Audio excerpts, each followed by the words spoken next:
Hey everybody, welcome to episode 119 of the Toys for Games cast. We are recording this on Thursday evening, June 15th, 2017.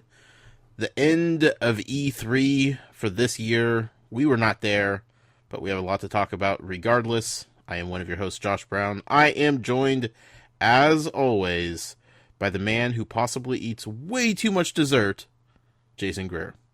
Good evening, Josh. How are we doing tonight? Fantastic. Do you see James Holian calling you out for your portion size on your ice cream? I did see that. I forgot to respond to that. Yeah. What's up with Here's that? the thing. It was a pretty big Sunday. I'm not going to lie. Yeah. I feel like camera angle played a part, though. Sure. Yeah. It was still pretty massive. But, yeah, so they're probably expecting, like, two people to split it, per se. Right. But, you know, not me. Like, I'm not here to mess around. No, that's not that's not what you do. But it was, like, an Apple Sunday. Okay. That's healthy. And, yeah, so I was like, we had a coupon for buy one, get one, like, free on Sundays. Okay. And so Amy got the butterscotch one. On Sundays, for Sundays? On Sundays for Sundays? Like on Sunday, like the day Sunday of Sundays? Oh, no, we just got it on Wednesday. You said buy one, get one free on Sundays. Oh, I meant, like, buy one, get one free Sunday. I just need clarification because that's a really good marketing strategy. That would be a good marketing strategy. Yeah. It's kind of like Sonic with their half-price milkshakes, like, after 8. I still don't understand that. Like, isn't that your prime time? But... Even more so now. Yeah. They were... We're getting a sidetrack there. Bought a sandwich at Subway the other day. Okay. At closing. Okay. And I bought something, and Amy bought something, and she was going in, planning on buying... Did we talk about this, about the meatball sub? No, we did not. Okay. Goes in, and... She's like, all right, I'm going to buy meat. She goes, I'm going to get meatball sub. Orders meatball sub. We go to check out. This is like 30 minutes before they close. And they were like, okay, sweet. We gave you $2 off the meatball sub. And we're like, okay. They're like, because we would just have to throw them away anyways. So since you got, we'll give you a discount. What? That's not... That logic doesn't make sense. Yeah. You present that before I order to get me to buy the meatballs. Right. We are already planning on buying It's like you're doing them a favor so they give you money back. Yeah. Just making it easier to throw away meatballs later on, I guess. I was like, okay, thanks. But, so then I was like, well, I'll take an apple sundae. And they're like, what kind of ice cream do you want? I'm like, oh, crap. I didn't even think about that. I'm like, what ice cream goes well, like, an apple, like, you know, vanilla? Apple sundaes? Yeah, and I'm like, but I'm not just going to spend money on vanilla. I'm going to get something else. So I'm like, freaking out. And I'm like, I don't really know. Birthday cake? Nah, that sounds gross. Peanut butter or something? I'm like, nah. And I'm like, ET Special. Sure, why not? So I got ET Special, which is like vanilla with like Reese's Pieces and other stuff in it with these apple things. Now, here's the thing about the apple sundae. Okay. It wasn't just like apple, you know, like that warm apple sauce that they use for this kind of stuff. Right. They diced the apple slices to like tiny cubes. Okay. And it was stupendous. Like, I wonder if there's a company out there. Was it like pie filling apple? But it was like, yeah, it was that kind of that stuff you would use for it, but it was like super tiny cubes. Okay. Like 0.5 millimeter by 0.5 millimeter, like tiny little things. Yeah. But if they make like a canned thing of those, I would just pop that sucker open and just eat that like while I'm watching football.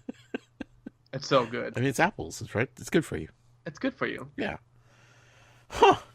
That's like we also learned. Okay. Apparently, Oreos have like nothing in them as far as like dairy products, and like there's no eggs, there's nothing in Oreos. Okay. And because Amy can't have dairy, and so she eats them but doesn't eat very many of them. And then my sister's like, no, there's nothing in them. She's like, serious? Amy's been popping Oreos like she's been missing out her time. Yep. Okay, so going back to your Sunday, the ET special ice cream was good with the apple filling, or it was pretty solid. Okay, like a combo that you would recommend, or is just like, this worked out well this time. I don't really know if I really ever mixed it per se. Like I was all about the apple cube, so I just basically ate all those, and then I ate my ice cream. Okay. So it was kind of in two different things, but it wasn't bad. Like it wasn't like a bad mixture at the time I did mix it. Sure. Okay. Fair enough. James Holen, I'd like to remember that this is America, and our server sizes are ginormous compared to the rest of the world. Parks and Rec child size. Yeah, this is no mistake. This is intentional by the good old US of A, for reasons that are probably not good, in all honesty. But you know what? It's just what we do. Can't avoid it. Taste of freedom. That's it. Something like that. Speaking of Subway, Jason. Yes. Let me tell you about the Subway of the future. I have a note here. I was driving home with Amy today. I'm like, shoot, I had to remind Josh to tell me something. Yeah. Like, Subway of the future. Yeah. Okay. So I can't remember how many I said. I think it's like one of 6 or 7. 6 is what you said. 6. Okay, one of 6 in the entire world, right? So this Subway just opened up about a month ago. I watched them build it because it's on a main road that I drive for work all day, back and forth. And I saw them putting up this building, and it was right across the street from another Subway. And there was no indication as to what it was going to be beforehand. And then, like, a week before it opened, I saw, like, the new logo that they put up there. I'm like, oh, that's pretty slick looking, like, with the arrows, and it looks very nice and clean, and I like it. And I'm like, wait a second. They just built a Subway across from another Subway. This is weird. Turns out that they had closed the other Subway and just moved over across the street to this new building that they built. Gotcha. So I just thought it was just a normal Subway, right? So Val and I, we were out and about. We wanted some lunch. I was like, let's just swing in a Subway. This one just opened up. Let's go in there and check it out. Not thinking we were going to go visit the Subway of the future, right? Mm-hmm. I'm thinking this is just a normal Subway. They got some updated logos, you know, but that's just because the other ones haven't changed yet. So we go in, and it's like, whoa, where are we? This is not Subway. This is something different. So we walk in, and like there's like one guy at one counter, and he's all the way across the store.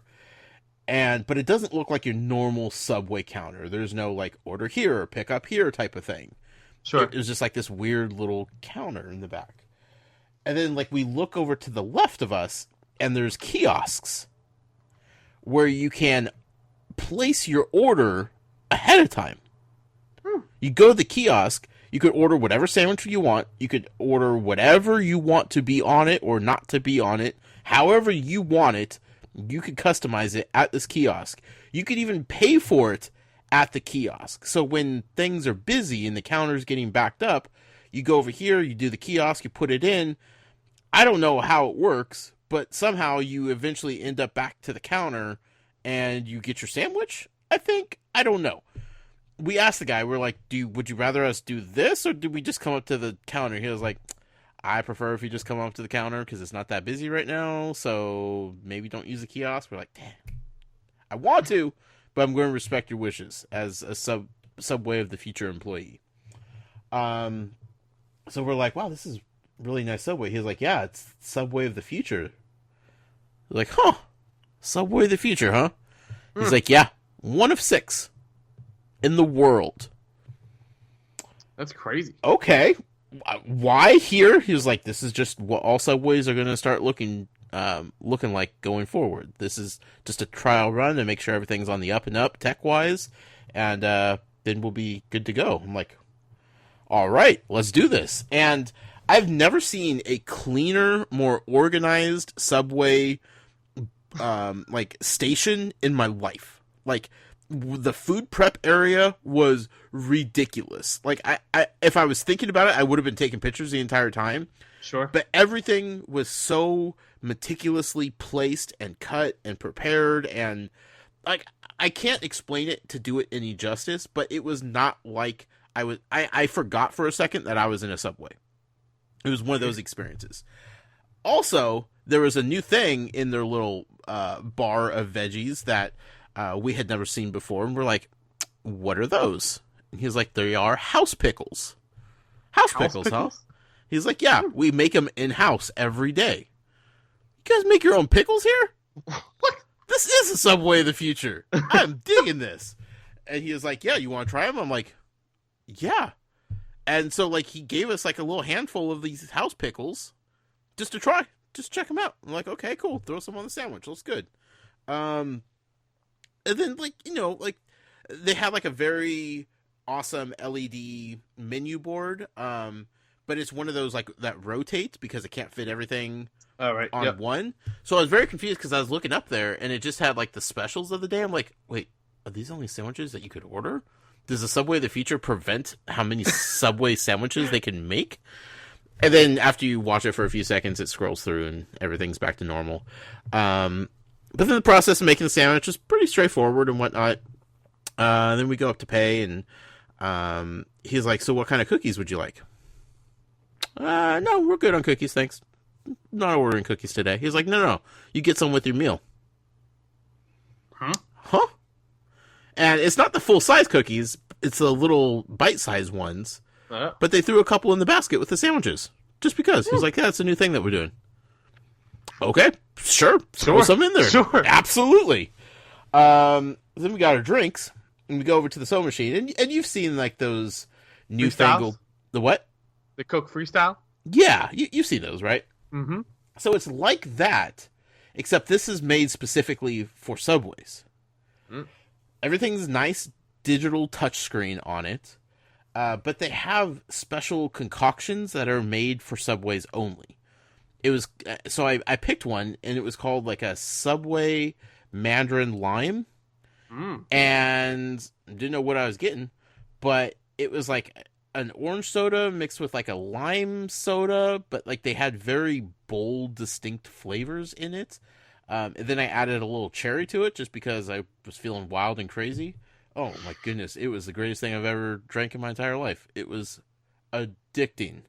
But yeah, like it was not like the normal select your own soda and add whatever syrups you want to a type of thing. Sure. Like it was even more advanced than those. It was phenomenal. Like the entire experience was just like I'm not sure I'm actually in a Subway still, but if how many exclusive drinks did they have? A couple. I can't remember what the other ones were. But they had all the normal stuff that you could add vanilla or lemon or cherry to whatever drinks you want. But Sure. Like the Subway branded exclusive ones, I'm like, okay, I like this. But it was super clean. It was like windows all the way around. Like it had a really cool aesthetic to it, and it made me like sorry for other Subways in the area because I'm like, how are they going to compete with this? Like, who's going to go to those? It's the same store. They're serving the same food except for the house pickles. But I mean, like I would eat here 10 times out of 10 compared to old other janky Subways, you know? Drive purposely over there. Yeah, it's not that far out of my way. So, I'm telling you what, boy. I don't know if Subway is something that you can invest in on the stock market, if it's a publicly traded company or not, but I've seen the future, Jason. And the future is looking mighty fine for the Subway Corporation. Stock tip for you folks. What is their stock right now? I don't know. They're probably owned by another company, right? A bigger company. Maybe. No, I thought it was. Or are they solo? Oh, I think they pulled. Let me see. I thought they pulled from the NASDAQ. This is hot stock minute. Towards for Games Cast. I was gonna say I bought a local gas station. Yeah. Has like a freestyle kind of thing. But it's like an LED panel and you swipe through, but it has both Pepsi and Coke and like other drinks in there. Whoa. So it's like a whole bunch of stuff. How do they get away with that? That's what I said. I was like, whoa now. I'm pretty sure you get arrested for that kind of treason. That's dangerous. Also, if you're not putting cherry flavoring in your soda, you're a chump. I'm just going to throw that out there. Like, that's the entire reason those machines were made, just to add cherry flavoring to everything. It's true. I typically just get a cherry vanilla Pib or Dr. Pepper or whatever they have on tap. Sure. Sometimes I go a little bit crazy and get some peach Sprite Okay. But, I'll accept that. You gotta switch it up every once in a while. Jason, yes, sir. let's talk some toys and stuff, shall we? Let's do it. This is E3 week, of course. As I said, you and I, unfortunately, were not there. But we followed everything happening, and we got some things to talk about. First and foremost, though, I want to thank our show sponsor, the sponsor of this fine program that you're listening to right now. His name is Devin Lachinsky. You can find him over on YouTube, youtube.com/user/DLASCH2. That's the number 2. So big thank you to Devin for helping us out, as always. E3 week. We got some cool news. We got some exciting news. We got some No news. unexpected news, and we got some no news. You know what? Let's start with Skylanders, because Skylanders is probably like the least of anything that we got from E3. Skylanders, part of the podcast, is sponsored by our good friend Matt Sonnenberg, who's really good at selling houses, apparently. Super good. Super good. So good. You can find him over on Twitter at SCLMatt. You can also find him on Twitter at As a Matter of Matt. Or you could just go to his little website that he has, sclmatt.com. You could click on various links and such and find out what he's up to in all of his free time, now that he's sold his house and has no more responsibilities. He just does a lot of website stuff. So I've heard. Skylanders, Jason. They were not at E3. No, they were not. However, we got one little tidbit about Skylanders from E3, correct? Yeah. A couple things. One, Robert over at CoinUp TV, which I have to talk to him more about this, said he did ask Skylanders PR about a certain leak that happened a couple weeks ago that people went hogwash crazy on. Right. And they're like, no, we have no idea what that is. So, So to squash no that. surprise. Yeah. But yeah, so anyways, on Live at E3 with Jeff Keighley, which again, shout out to Jeff Keighley. Awesome E3 coverage as always. He's so good. Busy man. Leaking Xbox price code stuff. Here's the thing. Okay. Let's talk about this for a second. We need to. When he said it, I was not shocked. I felt it was going to be $4.99 for a long time. Yeah. Now, I will admit, the weekend beforehand, which I heard a couple of people of this, I'm like, you know what? Those crazy suckers are going to do it. They're going to start selling at a loss. Like, I fully started, I'm like, they're going to do it. Yeah. They're going to do it. Sure. Like, I think I was like, the way I thought was like, they're going to be $4.99, $4.99. All the past year, they've been saying it's going to be this premium console. It's not going to be for everybody. It's going to be this high-end thing. Like, they've been setting the stage for a high price point, you know? Yeah. And now I was like, you know what? One day I was like, Phil Spencer's going to wake up, eat his Wheaties, and be like, forget it, you know? We're doing it. Hit that button, folks. Hit that. And so I was like, so it's so odd for Jeff Keighley to leak something like that. Yeah. It's not something he does.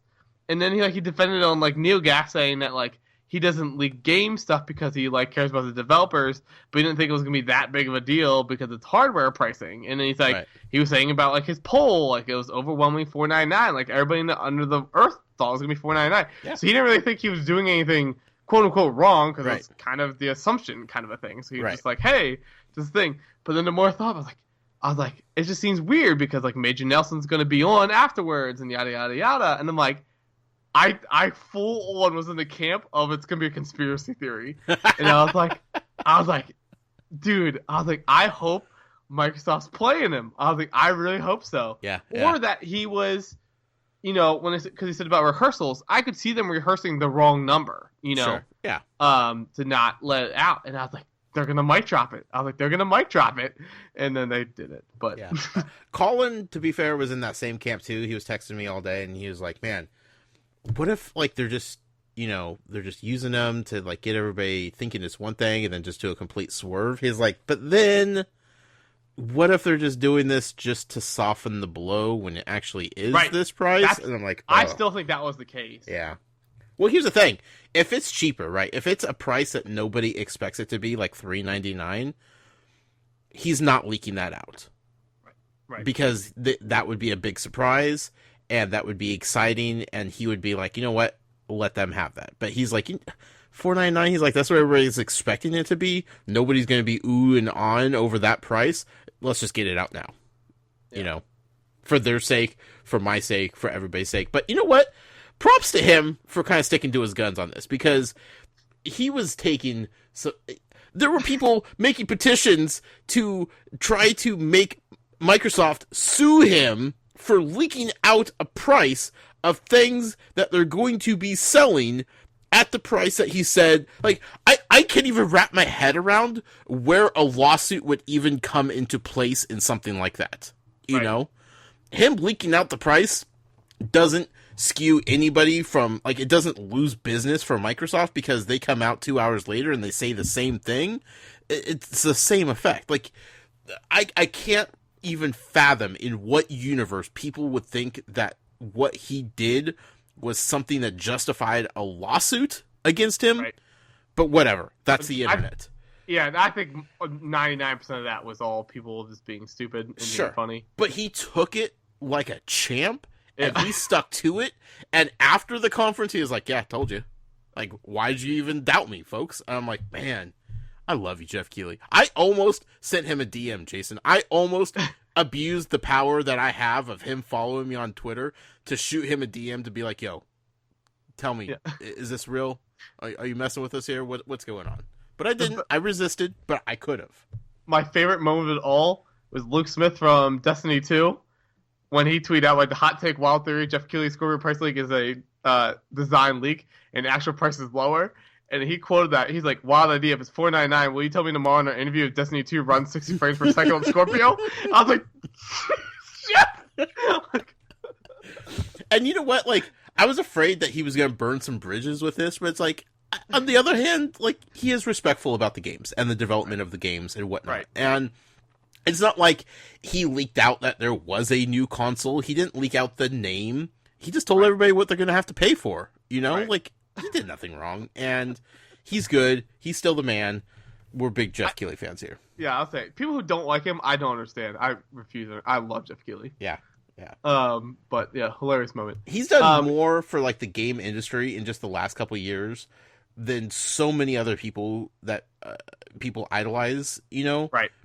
Because you could tell he's passionate and he's not fake or phony about it. Sure. So.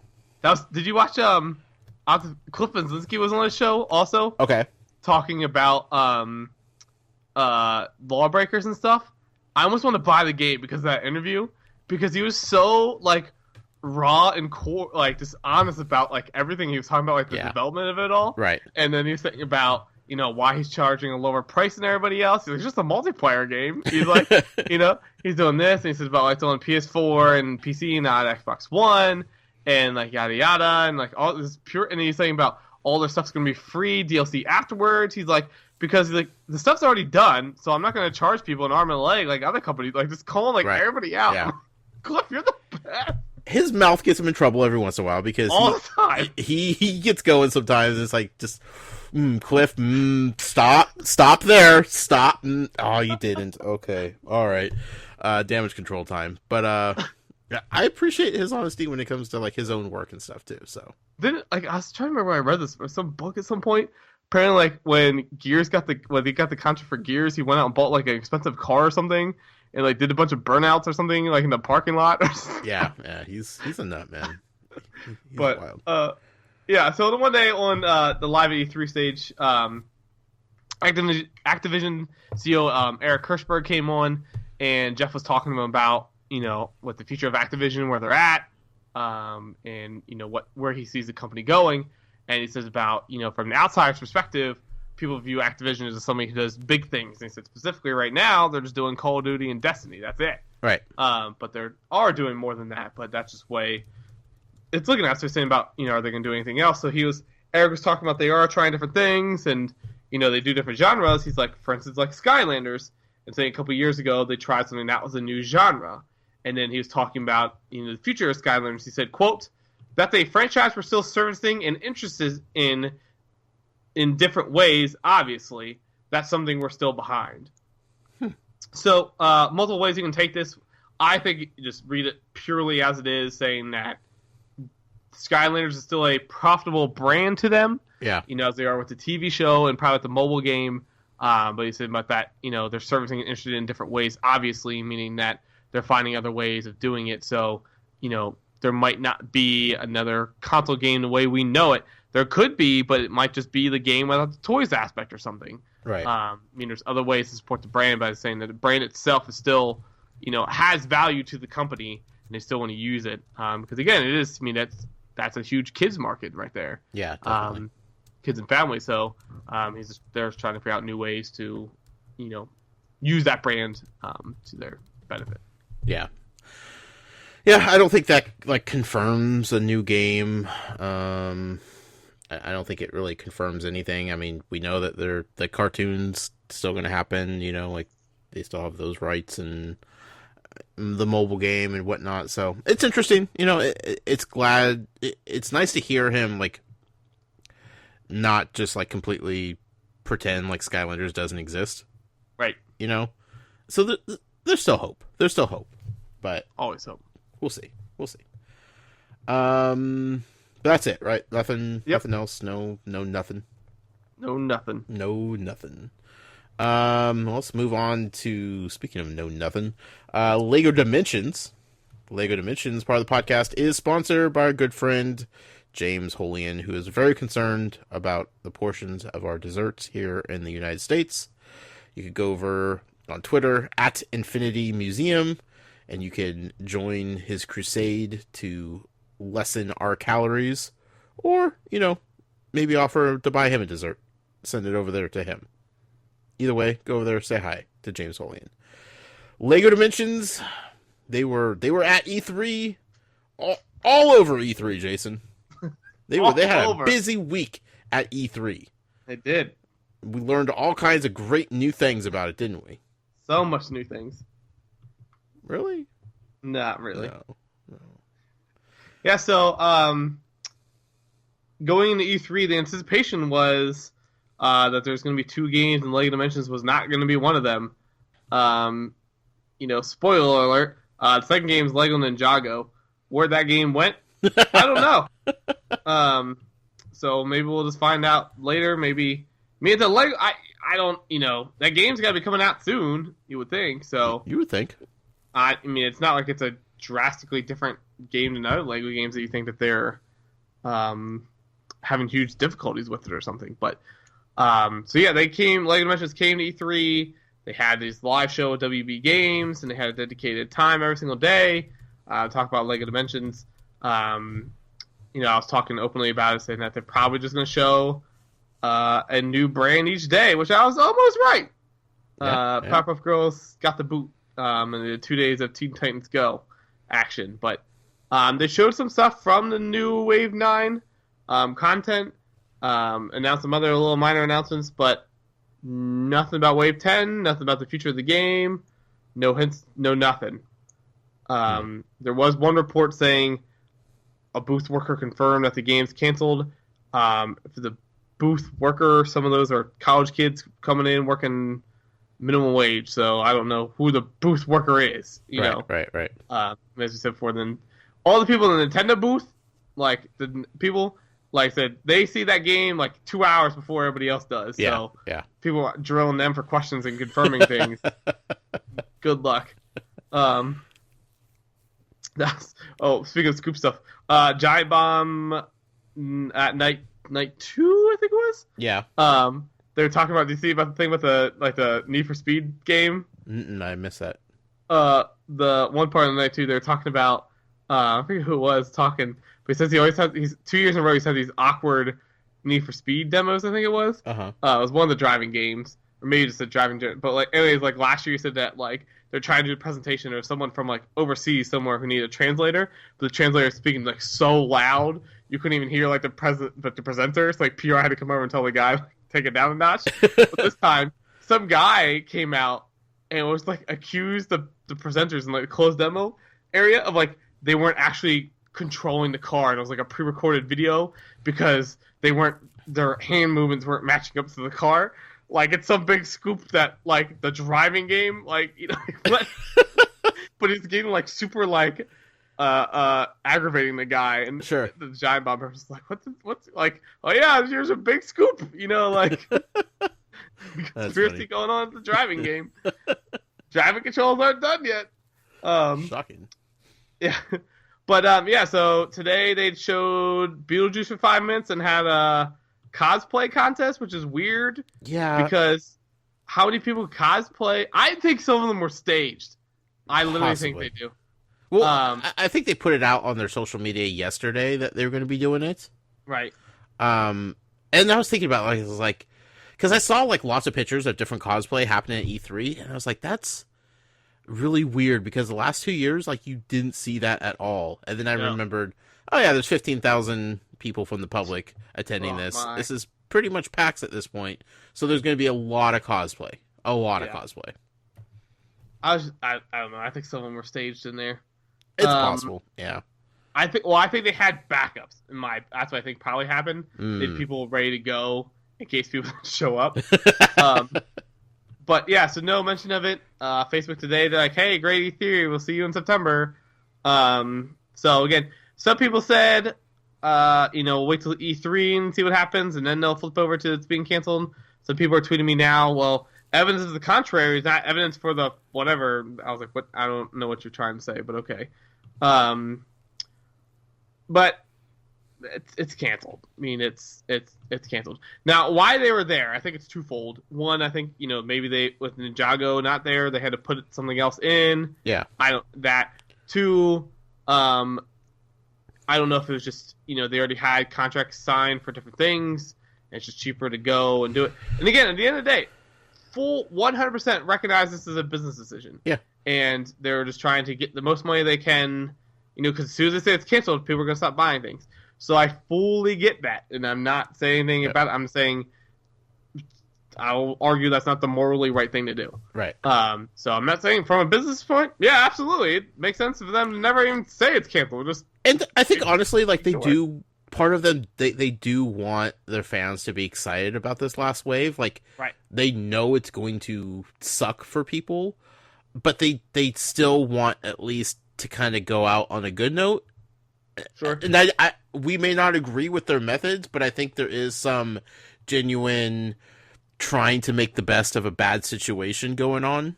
I don't think it's all just, let's swindle them, let's get them for their last, nickels and dimes before we pull the rug out from underneath their feet type of shenanigans. But, and also, I mean, we've met the developers. They are excited about this. Right. And let them be excited for this one last time. Yeah, and it's hard because that's what I tweeted out afterwards. I'm like, the problem is with this is because of just the face, it is what it is, that it's going to look bad on the developers and, the teams that make this. It's going to look bad on Arthur and Jimmy and everybody else. They have no control over it. Yeah. And so that's who I feel bad for. I mean, even Jimmy today was out there again, just being Jimmy and talking about how excited he was and how awesome this is. He's like, oh, just wait for this. And then something else happened. And he's so excited for that to happen. I'm like, this is just such a, We want to be wrong on this. And I can't emphasize this enough. People assume that, we're trying to bring LEGO Dimensions down, single-handedly and trying to make everybody feel horrible about this. And same with, a friend from Bricks to Life. We're not fans of this happening. We want them to stick around. We want them to continue on. But it makes no sense for them not to talk about what's next, especially at E3, when that's all anybody ever talks about is what's next. What's next is not just Wave 9, because everybody knows what Wave 9 is. That could have been, at any point, done before E3. E3 should have been when they're talking about, okay, let's lay out the next year, like they've done the last two E3s. Right. But they didn't. They didn't even go as far as to say, hey, we'll have more information about our next year later on, or this and that, or nothing. Absolutely nothing. And that's the most disappointing and frustrating part, is they are completely radio silent on it. Right. And, people said, oh, it doesn't mean anything. They're about, they might just be waiting, and blah, blah, blah, blah. And it's just okay, you if you are going to announce anything, especially something like this, you announce it at E3. There's no better chance for them. They're not going to have a better audience at all, ever, than at that time. Yeah. So, yeah. And, like, some people, like, tweet today, and they're like, it's not canceled, blah, blah, and, like, oh, they should say something because then pessimists like you would shut up. And I'm like, I'm not a pessimist about it, you know? I'm a realist, and I'm trying to, like, again, don't you want to know what's going on? Like, in my opinion, I want to know, you know, again, for some people who do, like, don't want to buy it because if they think it's going to be canceled or whatever it is, like, make the best decision you possibly can. Yeah. But, like, you could make an argument then, you know, as far as the timeline that I've heard, that they canceled this back in the, like, before Christmas, wasn't it? I think it's like, heard in there. You know, they could almost go full 10 months before they tell anybody that's been canceled. Right. And that's ridiculous. Well, especially, like, for somebody that may just be now interested in it because Teen Titans Go or Powerpuff Girls or Beetlejuice, for whatever crazy reason, they're just like, you know what? I'm interested in this game now. I'm going to check this out. Like, it sucks for people interested in getting in for the very first time to invest into something that's not going to be around past that. Right.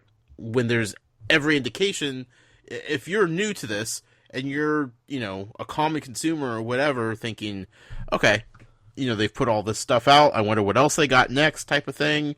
Like, you're not paying attention to the nitty gritty details. You're just going along thinking this is going to be good. And that's why them speaking out would be helpful. You know, like, sure, they would lose some sales, but at the same time, like, kind of like we're seeing with Skylanders, like, Skylanders just didn't up and quit. Like, they are taking a hiatus. If they choose never to come back, okay. But if they choose to come back in another year, that fan base is still going to be there because they're like, you know what? You didn't just abandon us. And you didn't leave us high and dry and hanging out there. Like, you were at least real with the fact that there's not going to be a new game coming out this year. And we respect that. We'll move on to something else. And hey, if you decide to come back, we'll be there for you. But LEGO Dimensions, they do this. They're never going to get their audience back if they want to try this again. Right. You know, like, this decision has to be it for them. And that sucks. And like you said, people are, you know, accusing us of being, you know, pessimistic about this and everything like that. But if we had known about Disney Infinity's cancellation before everybody did collectively at the same time, we would have reported on it. Right. We would have tried to lessen the blow and make it easier for people to understand. That's what we've been trying to do with LEGO Dimensions this whole time. If it turns out to be wrong and they keep going on, we are happy as clams to be wrong about this. Yep. I don't know.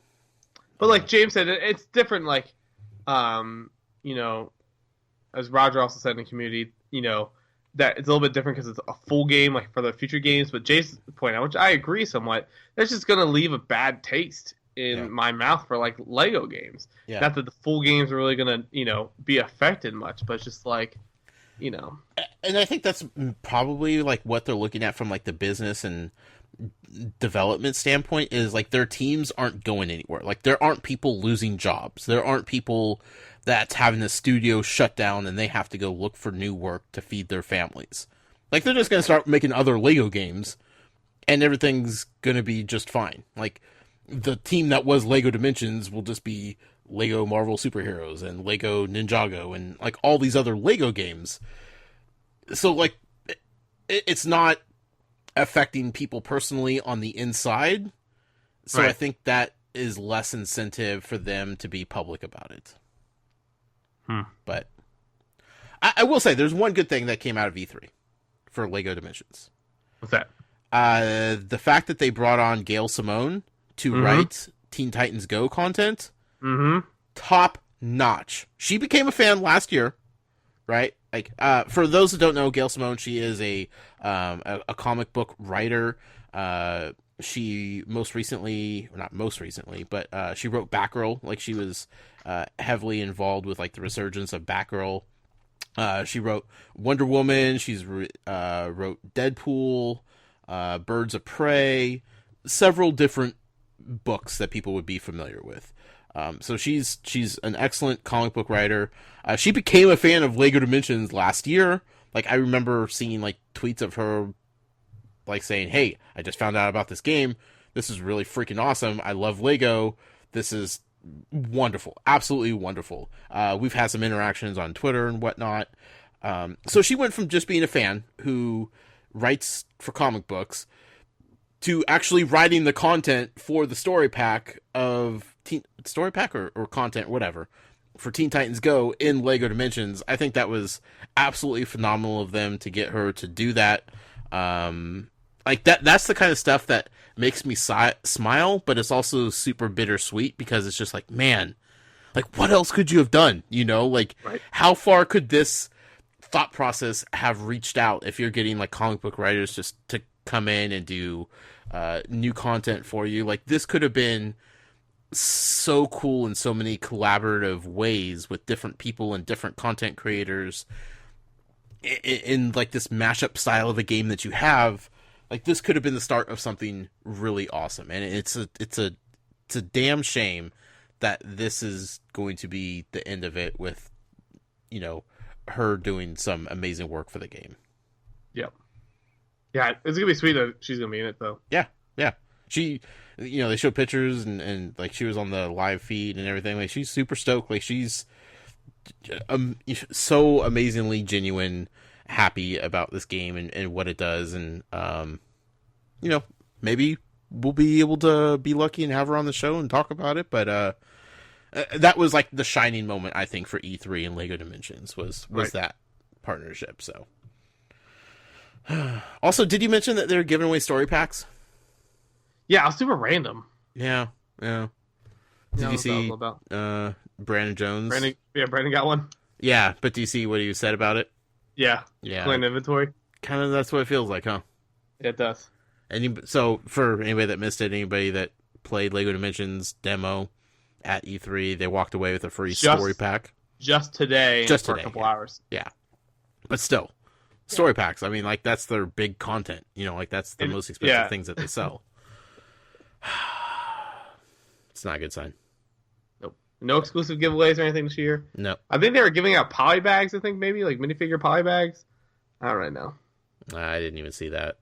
But Yes, I saw a couple people have some. oh, okay. Anyway, I don't know. We wanted to be wrong with this. We were hopeful for like something, even a tease of something. Like maybe they would show a trailer of Wave 9 and then at the end there'd be a tease of something to come. Like not even that. That's not a good sign. Nope. So we'll see. We'll keep you guys informed. September will be Wave 9 after that. Yeah. We'll figure out what to do with it from there. So, also at E3 there was some amiibo, Jason. It was quite a bit. Yeah, a whole bunch. Amiibo, part of the podcast, is sponsored by our friend Michael O'Driscoll. You can find him on Twitter at amiibo_museum. If you'd like to go over and support Michael and his wife. His wife's name is Anya, Ania. I only tell you that because she is a singer. She put out an album recently. The album is called And the Light Comes In. You can check it out on Spotify. If you like it, you can pick it up on iTunes. But I highly recommend at least giving it a listen and checking it out for Michael and Anya's new marriage. Amiibo. How many amiibo did we get at E3, Jason? We got not 4, not 6, not 8. We got 13. Woo, doggy. Woo, baby! Above 10 that we all called. Yep. A lot of people didn't believe us. I was worried. I was worried. Because the spotlight only had 4, Jason. And I felt like there was going to be more, but there was a chance. I was like, ooh, only 4 amiibo, huh? All right. Nintendo, I see what you're doing. Not really. I don't understand this at all. No, it turns out they just needed stuff to show on the treehouse. So 13 new amiibo. What new amiibo do we have to look forward to? So we have we got 4 champions from Breath of the Wild. So 4 new characters from the DLC. Focus up on those coming out. No date on those yet, but all look sweet. Probably with the release of the second DLC pack. I would assume so. Yeah, they look amazing. The stars of the show. The Wedding Mario, Peach and Bowser for Super Mario Odyssey. Looking to be coming in individually and also potentially, I guess, in a 3-pack. Okay. Because sure, why not? Samus and Metroid. Or Metroid Return of Samus in, who would hope, the new Metroid game as well. Not just any Metroid, Jason. Squishy Metroid. Squishy Metroid. That's right. When we're all playing Metroid Prime 4 in 2022. I will say, I saw this multiple times. Legitimately, everything is crossed off the list except for Half-Life 3. Like, that's the last joke we have. Everything else has happened. And it never will. Oh, my gosh. Valve doesn't make games in 3s. Oh, man. I just hope they don't make a third anything unless they make that. Yeah. I'm going to be so mad if they make Team Fortress 3 before they make that. But anyways. Then we also got a Green Koopa and a Goomba for a new Mario game, 3DS Mario game, which another funny Giant Bomb story with that. They were there doing their preview things before that game got announced. And so, like, Nintendo's like, no, we can't show you what this game is because it's about to get unveiled, like, on the Treehouse. Right. Who the frick cares for that Mario game? Isn't it like a remake, too? Yeah. Yeah. Mario, Bowser, something. What was that game? What was the game called? Oh, Nintendo. You're so funny. Man. Yeah, they made him, like, come back in a couple hours. Superstar Saga. Yeah, there Plus we go. Bowser's Minion. But yeah, they're like, yeah, we're about to reveal this game. Oh boy! Now, like, this game got leaked, like, what was that, like 2 months ago? Just give him, like, a 3-hour embargo. Like, Yeah. I'll sign any papers you want me to. Just don't make me come back. The other thing I saw was that new Fire Emblems or Warriors game. Yeah. They kept making excuses like, oh no, our Dynasty Warriors guy's coming later. Oh man, I'm excited for that. I don't really like I've said multiple times in the show. I wish I liked Fire Emblems. Yeah. I don't mind the Warrior games. I do get like bored of them in like 3 hours. Sure, but button mashers. Yeah, it'll be fun to button mash those for a while. Yeah. And it was funny when they're talking about Marth, and they're like, "Oh yeah, everybody knows Marth from like this game." Like, that's not where everybody knows Marth from. They know Marth from Smash Brothers. Let's be real. But nobody knew Fire Emblem a few years ago. And then last one is, speaking of Fire Emblem, we're also getting 2 new characters for that as well. Yep. So getting Do you full remember blown their those. names? No. Okay. I know they're not a 2-pack this time though. Yeah. Getting individual releases. They look cool as always. Yep. So 13 amiibo, no store exclusives. Everything in single packaging except for the Metroid. Mm-hmm. That's a 2-pack, and then... which has a really awesome box, by the way.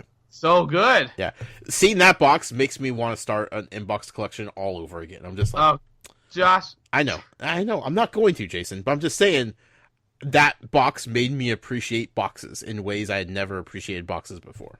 When I first saw it, I was like, "That's a sweet mock-up." Yeah. Like, oh wait, legit? That's the legit thing. Okay, good job, guys. It was crazy that they were announcing them the way they were on the live stream. Sure, why not? You know, I liked it, but it was just funny. It was like, so they announced it like a minute later, like Nintendo America was like tweeting it out like they had it all ready to go. Yeah. They did good. No arms amiibo.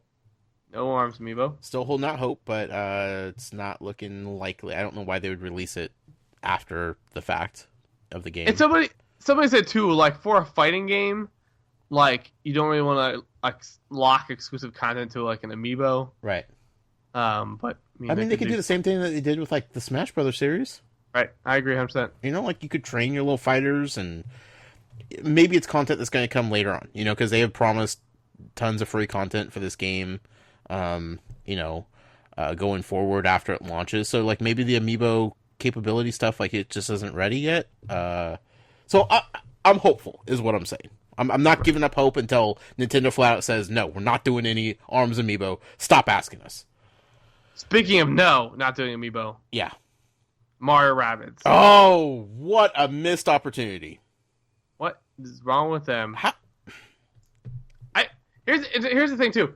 People kept saying that like Nintendo won E3 and like they did good. Like if you want to get a one, but like I actually think I like Ubisoft's better.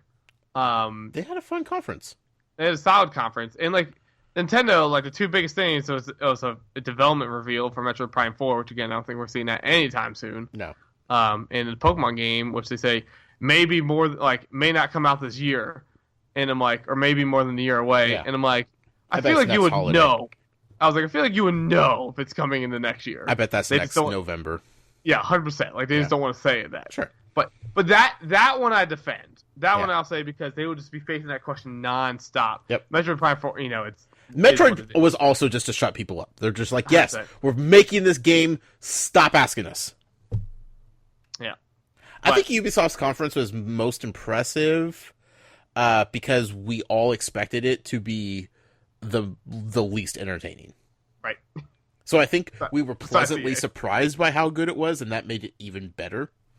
If that makes sense. Yeah, and it was so funny how different it was from last year's press conference, 2 hour. Yeah. Crap. I mean, they did have a panda dab on stage, which was pretty cool. Yeah.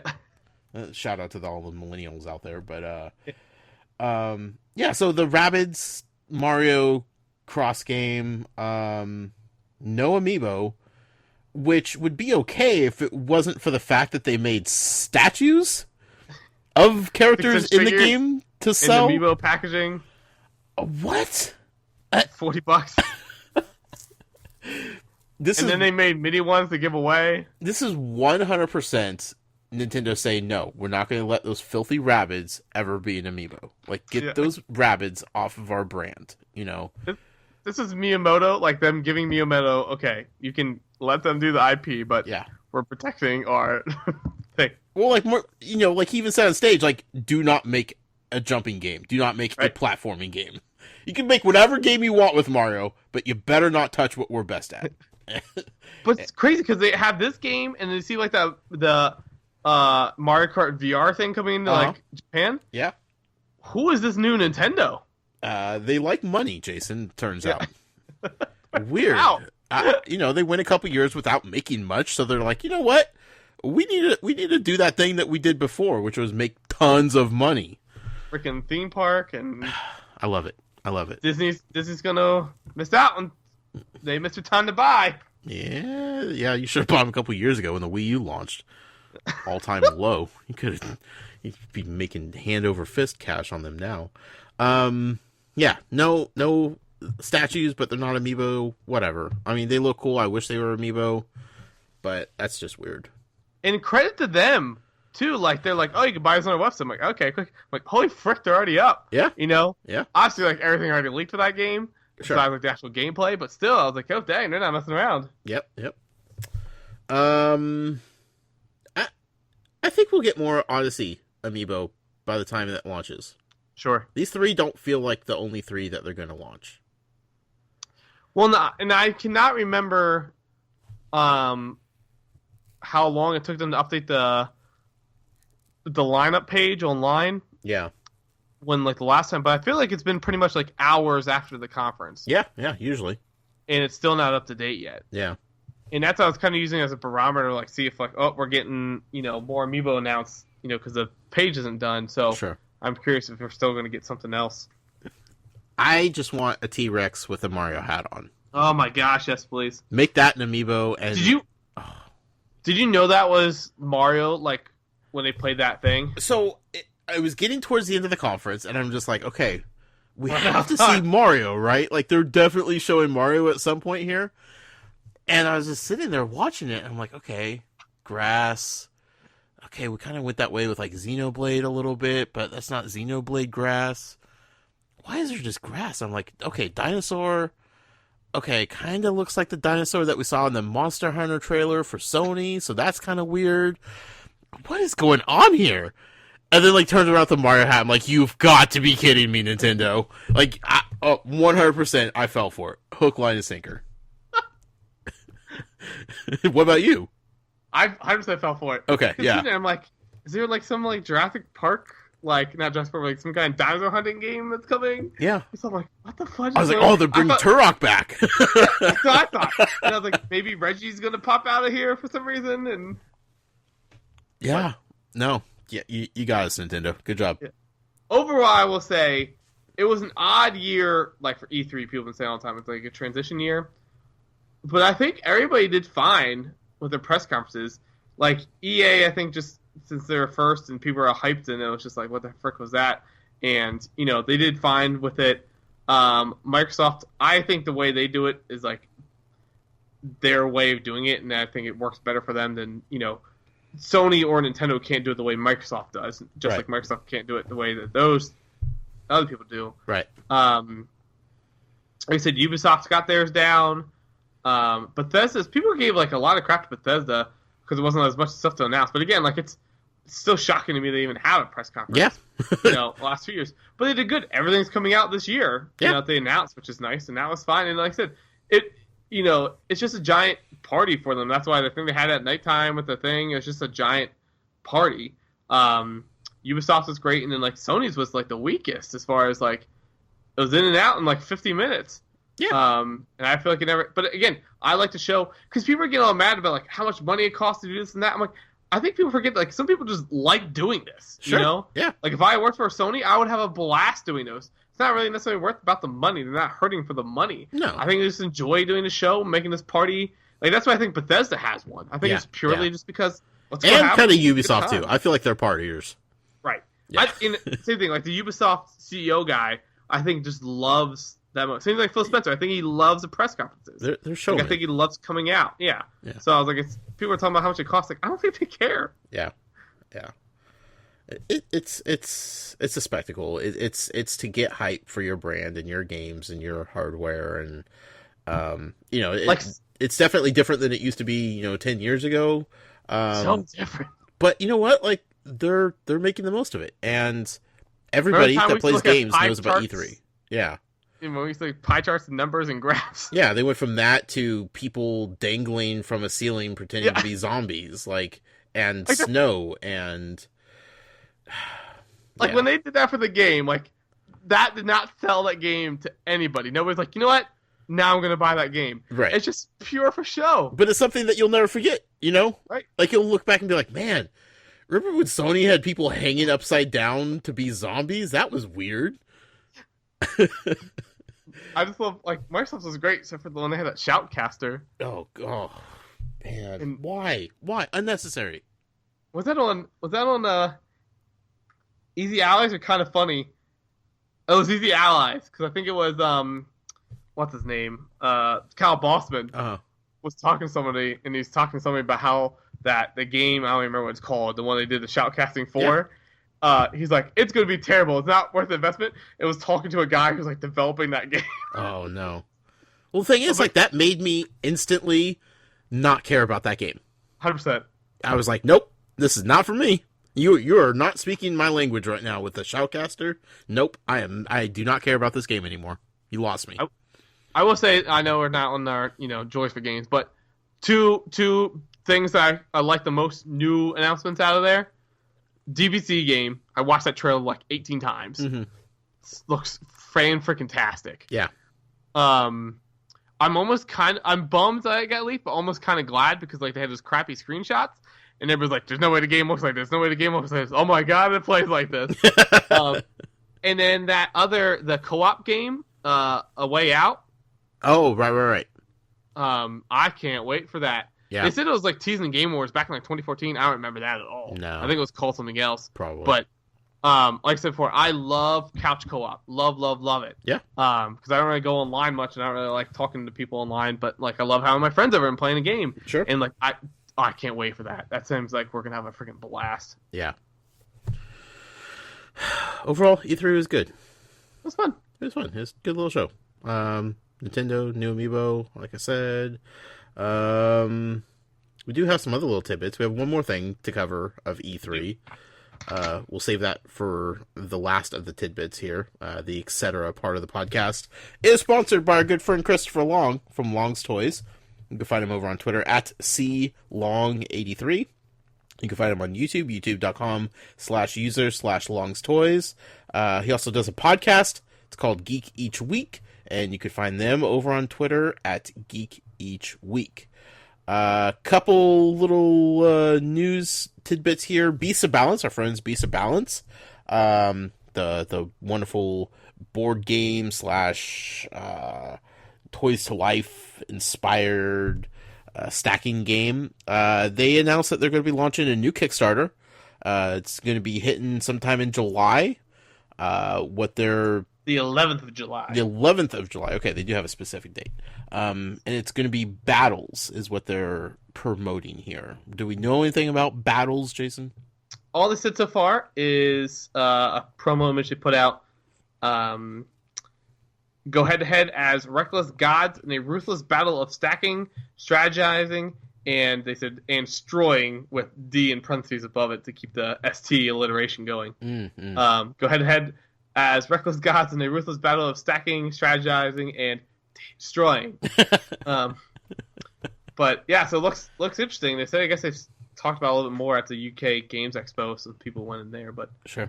So less than a month out for that, but it was a huge Kickstarter success. So hopefully, same with the battles. Yep. When we know more, once it launches, we'll let you guys know what it's about. Maybe we'll try to effort them to be back on the show to explain it and go from there. Speaking of another Kickstarter success, Lightseekers, July 1st, right? Coming around the corner. Woo! It's the official Here's launch the thing. day, right? July 1st official launch day. Apparently, if you order now on Amazon, they're shipping them out now. Oh, really? Yeah. Okay. So if you go on Amazon.com right now and look for Lightseeker, it says, get it by Monday, June 19th. So Fascinating. who knows what that's all about. Sure. Well, July 1st, if you don't want to go through Amazon, they'll be hitting Toys R Us shelves then, so...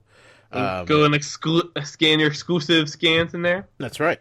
And I want people to send in pictures when they go to Toys R Us. I want to see what they look like on shelves and how they're displayed at people's different stores. So let's see what that's about, folks.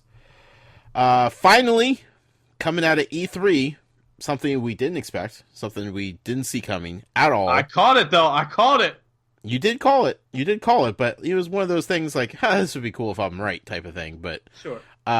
We have a new Toys to Life game announced called STARLINK. STARLINK. Tell us about STARLINK, Jason. What do you know? So STARLINK is being developed by Ubisoft. I forget which studio inside of Ubisoft. Ubisoft of some territory, as they name all their studios. But it's going to be essentially it works for. I know Switch and PS4 is coming to Xbox One as well, correct? I definitely know PS4 and Switch. Yeah, I thought they said Xbox One, but I'm curious how they're going to attach it. Probably, but I didn't see any controllers holding them, so right. Yeah, I don't know. But yeah, so you get a little device here, and you snap in your spaceship, and you can play as a spaceship to go across several different galaxy areas. Mm-hmm. I think they said there's 7, something like that. Planet areas. But right now they're showing 4 ships, each with 2 different parts. You can swap those parts to any of the ships at any point. They said they do give you bonuses like keeping the plane might be able to go faster if it has certain things or it has less weight to it, or if you want it to be a little more bulkier, you can snap on the heavier armor to it. Right. It might slow it down, but you can do it different ways. But again, they said there's like no instructions, so you just do whatever you want to do. Yeah. And see how it works out. There is split screen multiplayer, same screen, which is cool. So another coach co-op game as well. But yeah, there's also 4 pilots. Also, there's 4 ships with different parts, but there's also 4 pilots that go in. Also, you're right. Yeah. So yeah, the PS4 looks like it kind of sits to the front dock going with the USB part. Mm-hmm. The Switch, you basically put the Joy-Cons on either side of a new dock, it looks like, I guess. Yeah. Or the docket snaps into the device. But This is the start of weird, funky gosh, Nintendo I Switch can't wait. peripherals for the Joy-Cons. This is only the beginning, folks. But yeah, so we'll see. Yeah, the quote from CNET's article here, they said, the goal is to defend against an ancient evil that's sucking the solar system's planet dry using giant extractors that, quite frankly, look like an oil derrick ran into a gigantic chainsaw. Sign me up. Yeah, yep. They're well defended, and kids may need to think carefully about how to make their guardians or team up with a friend in split-screen multiplayer. So, yeah, seems like super interesting. Is this just me, or does it look like this should be what No Man's Sky did? Yeah, 100%. You know, like with Dude, different ship configurations and stuff. The pun with No Man's Skylanders. Yeah. I'm like, that's so funny. Yeah, this looks super interesting. Is there a launch date? No, this is 2018. 2018, so. Okay. It has people's interest. Friend Brandon Jones from Easy Allies, he was intrigued by it. I know Jeff Kanata from the DLC podcast, who's co-host of Christian Spicer, who we've had on this show. He's very excited about it, which is weird because he was never the toy guy. Our friend Robert from CoinOp TV, he snapped a really cool picture and he emailed it over to us today. He's excited for it. So, yeah, it's hard to say like how well this is going to do. I think people are interested in it, and people that may not usually be interested by this kind of stuff at least raise their eyebrows a little bit, and we're like, okay, right. We're paying attention now. Because it doesn't feel like the toy, like the kid thing, like Skylanders and Disney Infinity War. Like, this feels like it's reaching out to a more grown-up audience, a little bit more mature. Right. And I think people appreciate that. We have no idea how they're going to be packaged, how much they're going to retail for. Like, that's going to be important. How fun the game is going to be. Like, that's super important. That's the whole thing. Yeah. How important, how crucial these things are going to be to the gameplay. We don't know anything at this point. But for them to show up on an E3 press conference, out of nowhere, nobody expected it, and to not be just completely, covered by the internet in horrible, nasty comments is a good sign, Yeah. So we'll see. We'll as we know more, we will definitely keep you guys informed. But color us intrigued, that's for sure. Yeah, I mean, here's interesting points here too that they said in the CNN article. It says, but Ubisoft believes they can do better than the competitors by making a deeper yet more accessible game, one which, for instance, doesn't restrict progress until you buy certain toys, saying, quote, you can play the entire game with just a starter pack, says Rose. In fact, you don't need to buy the toys at all. Every ship, every pilot, every modular part will be available to buy and store digitally, and even kids with physical toys can just use the digital versions. No need to carry a bag of plastic parts to a friend's house. The one big question Ubisoft won't answer is how much parents should expect to pay when STARLINK arrives in late 2018. Yeah. Rose would only say that he expects buyers will be able to, quote, achieve, unquote, the entire collection, and that the goal is quality over quantity.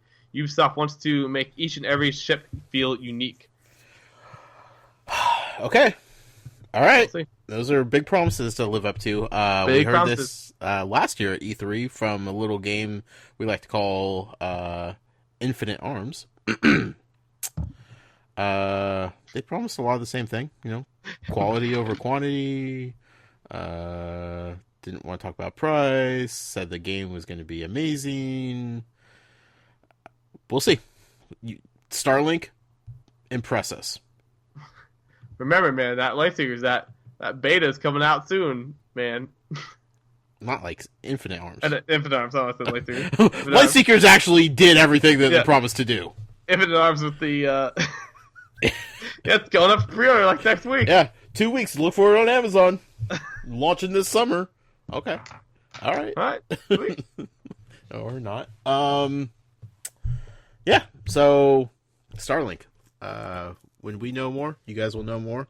We're excited, and hope you guys are too. Let's move on to our community question this week, Jason. Do it. The community question, the response of the week this week is going to win a mystery box filled with goodies. I love doing those. The winners seem to enjoy them as well. This week I asked a pretty simple question. What amiibo announced at E3 was your favorite and why? Or, if you didn't have a favorite, you didn't want to answer that one, what amiibo would you want for any other game shown? I gave people a lot of wiggle room here to come up with answers. Did we get some responses, Jason? We did. We got a lot. Okay. Yeah, so we can start out with, I'm just going to read responses. You can guess yourself if they're talking about a game they wish or a game that had them. Yeah. But Long's Toy says ARMS. Dark TJ says, where's my Min Min amiibo? Which is Min Min's one of the characters from ARMS. Mm-hmm. Kiefer Kelly says, maybe some kind of Stretch Armstrong type amiibo for the ARMS characters. Honestly, take any amiibo for ARMS at this point. Again, see, Nintendo, we're 3 in. You lost so much money. Sky Amiibo fan says, amiibo of some of the captured forms of Mario from Odyssey. For example, Tank, Mario, Dinosaur, etc. And he also included a picture of the Easter Island head thing. Will Hanvey says, this may be fairly obvious, but I don't know why we haven't seen a Wedding Waluigi amiibo yet. I mean, come on, Nintendo, we need this.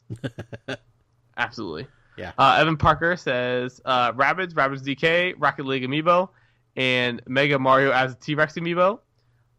Here's the thing. I texted Josh, too, when we talked about amiibo. I'm like, man, if we got the freaking Hot Wheels that had an amiibo chip inside of them, oh, goodness. Oh, that would have been so good. Yeah. Thomas Crabby says, bummed about no ARMS amiibo. Could have been really cool for each figure to have bendy arms like the Guardian amiibo from Breath of the Wild. Debbie says, we have 2 of the Smashed Peaches, and I still want Wedding Peach. Alan Wilkins says, 1, Metroid because squishy. 2, still waiting on Springman and or Ribbon Girl amiibo at time of writing.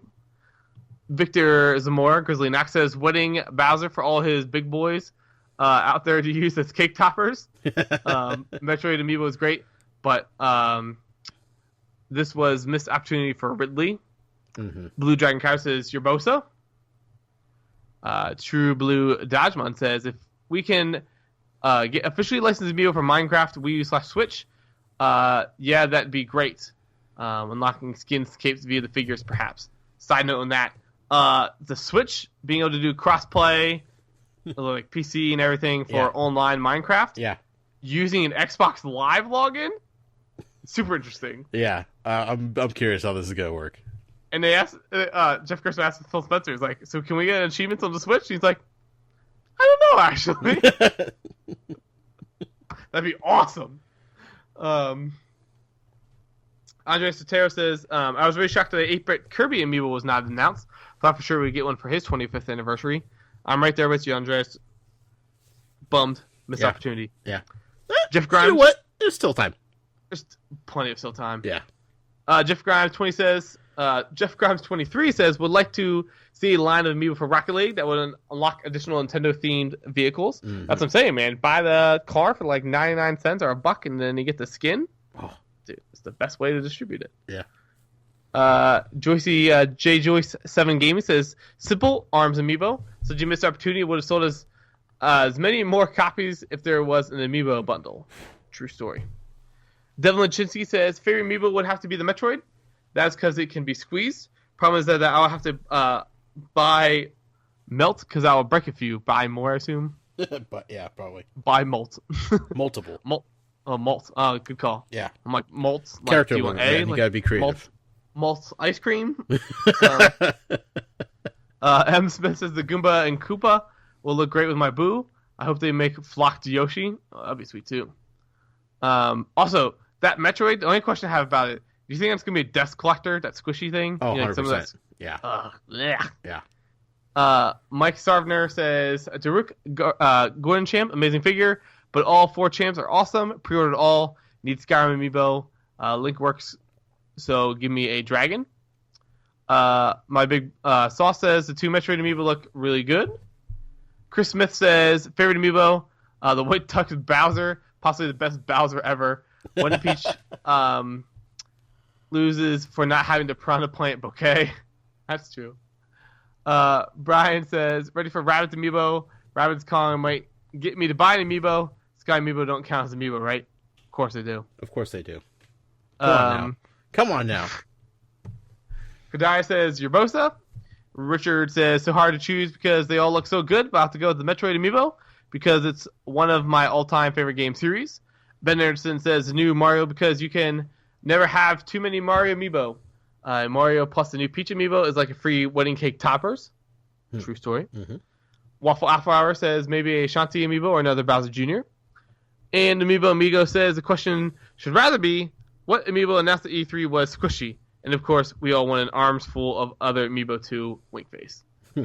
Very true. True. And finally, of course, Shopkins Inc. says they would like Harvest Moon Little Farmers. That would mostly just be Shopkins. And 2, I could put my Disney Infinity 3 farming skills back to work. Remember when we used to go farming? How fun that was? I remember. Those are remember when we were excited about farming? Dude, we were all about farming. That was legit, man. Those are the good old days. Good old days. What happened to farming? Where'd farming go? Mm. Jason, out of all those responses, which one did you like the most? Gotta get that Mario Dinosaur, man. Yeah? Sky Amiibo fan. Sky Amiibo fan. Gotta get that Mario Dinosaur. Yep. 100% agree. I would take that Mario tank as well. Absolutely. And the Easter Island head sculpture. God, that game is going to be bonkers. Like, I'm having a hard time at this point figuring out game of the year between Mario Odyssey and Zelda Breath of the Wild. Like, we were getting both those games in 1 year. Yeah. Like, that's bonkers to me, dude. Oh, man. Give me some Mario. To see what they're calling the possessing of the people called? Capture. Yeah, with a dash. Yeah. So good. Nintendo, just stop. You're just outdoing yourselves, Nintendo. Oh, so Sky Amiibo fan, get a hold of me. I will need your shipping address so I can send you a mystery box filled with stuff. Congratulations. Thank you to everybody for responding. We definitely appreciate your feedback and input. Did you read Evan Parker's? I thought I did. Oh, I don't think so. It's at the top above, on my timeline, above Shopkins Inc. No, I did read his, because he broke it into 3. 4. 4. I don't know if I read all the parts, but I read the first part. Oh, okay. The Rabid DK, like that would be pretty Yes. legit as an amiibo. That would be legit. Yeah, definitely. Yeah, so thank you for everybody for responding and having fun with that. Finally, speaking of Evan Parker, we're going to switch over to the email part of the podcast, which Evan Parker is a wonderful sponsor of. Evan Parker, of course, you can find on Twitter at The Lone Goldfish, or you can catch him on Twitch, twitch.tv/The Lone Goldfish. Go over there, say hello. Jason, we have a few emails here tonight. Yep. First one, this was sent in from our friend Charlie, who is responsible for making all those awesome pins that go out to Patreon members. He sent in a video question. And I don't think I could play it so anybody could hear it. But it's a video showing off a bunch of amiibo cards that are the complete Zelda line of amiibo in card form. He picked these up off of like eBay or Etsy or something like that. They're fan made. They're not like officially made by Nintendo. But they're good looking cards, you know, kind of like reminiscent to the cards that our friend TJ makes. They have the actual amiibo chips in them and they are fully functional, but it's the entire line of Legend of Zelda amiibo from every different little franchise. Easy to scan when you're playing Breath of the Wild. But basically in his video, he's saying, hey, I can't get the Zelda amiibo anymore. They're impossible to find. So I had to go this route because I still wanted everything that they do in Breath of the Wild. Do you guys think this is okay? Like, is this morally wrong? You know, like this was my only route because they're so hard to get. Like, I have a whole collection. I would totally buy them. And he showed like he panned over to show his bookcase full of other amiibo, so it's not like he's against buying the amiibo as it is, but he was like, this is my only option in order to get the content from these amiibo in the game. So his question was like, is this morally wrong? Is this okay? What do you guys think of this? I think it's fine. Oh yeah, 100%. Is what it is. Did you see that, like, the Kotaku article, I think it was, about it all? I don't think there was one, like, a month ago, maybe now. They're saying about, like, the underground black market of amiibo card making. Oh. Where people were doing this. Sure. You know, buying and selling them and making money off of it because people can't get them. Yeah. So, yeah, I mean, it is what it is. Especially for, like, again, for what most of them are, it's such a minor thing. Like, if this was, like, if you were buying, like, a Skylander or Disney Infinity character where there is, like, a lot of time and energy and stuff put into making that character with all everything like that, then, you know, if you're paying $1 or $2 for the card just to get the code, yeah, you know, that's one thing. But then you can obviously make the argument that you should already be able to have access to it because it's already on the disc. But but yeah, I have no problem with doing it this way. For what the content is. I mean, everybody needs to do them, but like, if you would prefer to collect the figurines, but you just can't because they're just unavailable and you don't want to pay scalper prices on eBay, and there's another way to go about doing it, like, go for it. You know, like, those cards are still cool. They're still, you know, well made. It's not like you're not like hacking into the system to get the use of, you know, the amiibo in a nefarious way of any sort. Like, this is just an alternative method, and yeah, I have no problem with it. There's enough people that keep theirs in boxes. You can just use their route. That's true. Next up, we have an email from BDK. It says, hello, Josh and Jason. It's been quite a while, hasn't it? Lots of things have changed in my life, one of them being graduating from college. Congratulations, BDK, of course. So if you're wondering why I haven't been sending emails like I was in the past, it's because I've been busy working towards my degree. But now I'm finally finished, and words can't describe how much I missed you guys. So, what's this Lightseekers I keep hearing about? It sounds real interesting, but I haven't looked into it much due to being busy with college. So, Jason, why don't we give BDK and anybody else out there interested a little elevator pitch about Lightseekers? So, Lightseekers is a cross-platform, mixed media, I think is what they're calling it. Yeah. Interactive game. So, it's a game you can play on your tablet device. Hopefully coming to PC and other devices soon. But you get to play the game fully for free. You can download it right now on your phone and play the entire game for free without having to buy anything. But you can also buy starter packs that have the Lightseekers themselves in it, which have connected via Bluetooth, and have swappable pieces that are able to add in the different attributes to make your character stronger, save progress, everything like that through the figures. But what makes these different than your normal figures is that they light up and make noise and interact, do a bunch of different things with the figures themselves. In addition to the figures, there's also a card game, which works with the game as well. Or you can just play the card game offline and just play just a straight trading card game.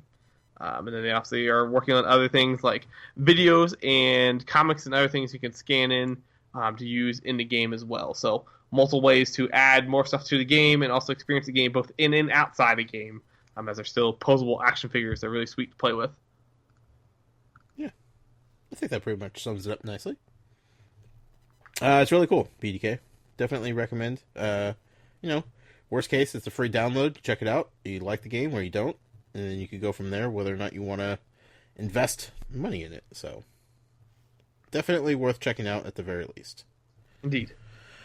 And finally here, we have one more email. This one is from Jeff Grimes. Jeff Grimes writes in and says, hey guys, let's get down to business. I have two questions. To defeat the Huns! What? I have two questions that you've left me hanging on. No, you said... Let's get down to business? Let's get down to business to defeat the Huns. We've been over this. He did that on purpose because he knew I was going to say that. So. Question number one. Josh, did you ever watch Mulan? Oh, see? Look. See? He knew. That's a big resounding no. Jeez, Josh. I know. I'll watch it when they make a sequel. They did make a sequel. It's Oh. terrible. I'll make it. I'll watch it when You have to watch it before they make the live action remake. Okay, That's done. coming out. I promise I will do that. Second question. Did JV show up to the Mario Kart 8 game night that we had? No, he did not, as far as I know. Yeah. Unless he was using a different username that we aren't familiar with. I don't think so. That would have been fun, though. He is popping on the Giant Bomb stream tonight, I think. Is he the last? Are they the last guest again? Yep. Oh, perfect.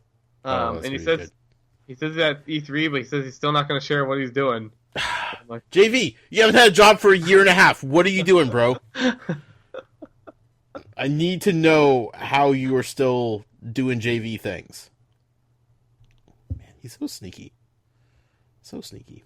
He did do something with let me see if I can find he was networking. He was definitely networking.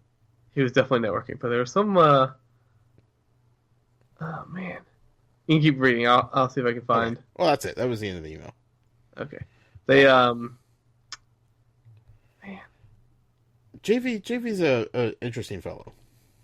There was a good response he had somebody to ask him what he was doing. And I wish I could find that tweet again. But I can't. Oh well. Hmm. Anyway, that's all for emails that we got. Thank you all for writing in, as always. Definitely appreciate all of that. That being said, Jason, that pretty much ends the show as far as what we have to talk about.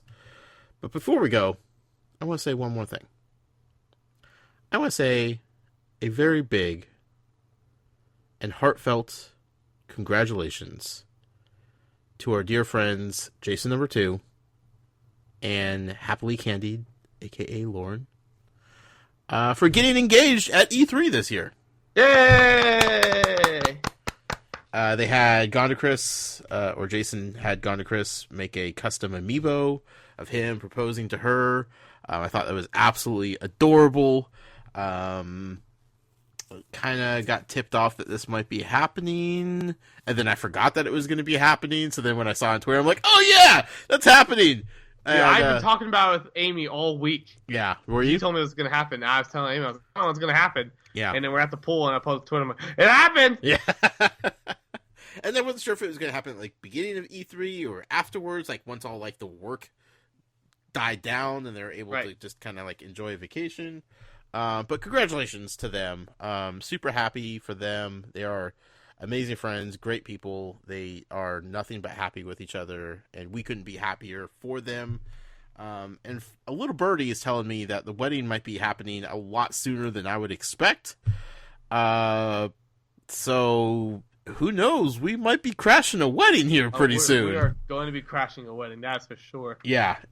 So it's gonna be something else, man. I'm happy for them. They deserve nothing but happiness, and wish them the best. And I hope they're ready. I hope they're ready for us to come visit and crash whatever shindig that they throw. So we're gonna need some rules and regulations put out in advance, so we don't, where is this line that we're now out to cross? Because we'll get darn close. Do we get to throw him a bachelor party?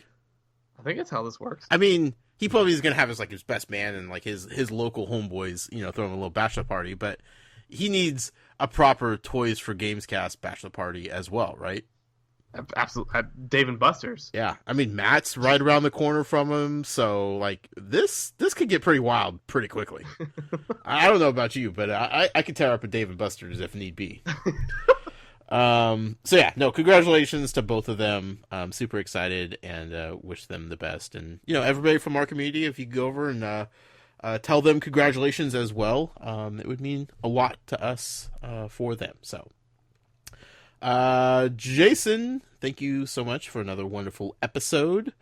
Not sure if we'll be back. We're probably like on a 2-week schedule now. Unless big news starts happening, I would feel comfortable in saying that we're probably going to be every other week, as of now, but we'll it's still flexible. Until then, though, Jason, where could people find you out and keep up with everything that you're getting up to? Yeah, you can always follow me personally on Twitter, twitter.com/JasonInquires. Jason Inquires is also the handle on Instagram, YouTube, and Facebook, so look for me on those social networks as well. You can always follow the Toys Life-centric accounts of Brick Inquirer and Skylanders Inquirer. And you can follow me personally on Twitter at The Noise with a Y. You can follow the show on Twitter at Toys for Games. You could email us, podcast@toysforgames.com, anytime you'd like to do so. You can go over to Facebook, join the group over there, facebook.com/groups/toysforgames. Go over there, say hi to Ken, keep up with what he's doing with Gotta Watch 'Em All, his Pokemon project that he has going on with Adam. They've been doing real well. Also, gotta say, really enjoying this Fire and Ice event with Pokemon. Whew! I got like 6 or 7 new Pokemon that I haven't gotten, including the Charizard. I was able to catch enough Charmanders in the last couple days to evolve into a Charizard, and I couldn't be happier about that. I'm still about 50 candies away on Charmander and Cyndaquil. Oh man, use your pineapples. I will 100%. Okay. Absolutely use your pineapples. You're losing money not using pineapples.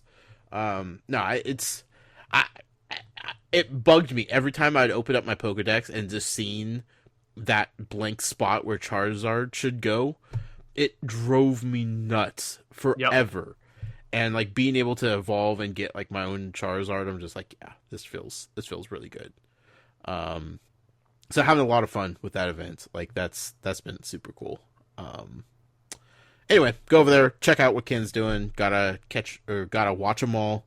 And then, the Facebook group, facebook.com/group/toys4games. Website is toysforgames.com. And if you'd like to support us and what we're doing here for the community, I want to start doing a bunch more giveaways and stuff again, especially with new amiibo and Lightseekers coming out and that kind of stuff. You could help us out with that over on Patreon, patreon.com/toysforgames.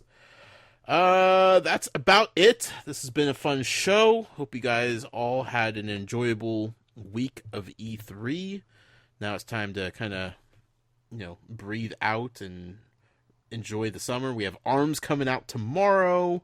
And then we're going to hit like the summer lull, which is going to be okay because everybody's going to be able to catch up on some games before the fall season hits. And it's going to hit hard. So be ready, folks. I'm telling you now. Be ready. Be ready. But until next time, happy hunting, collectors.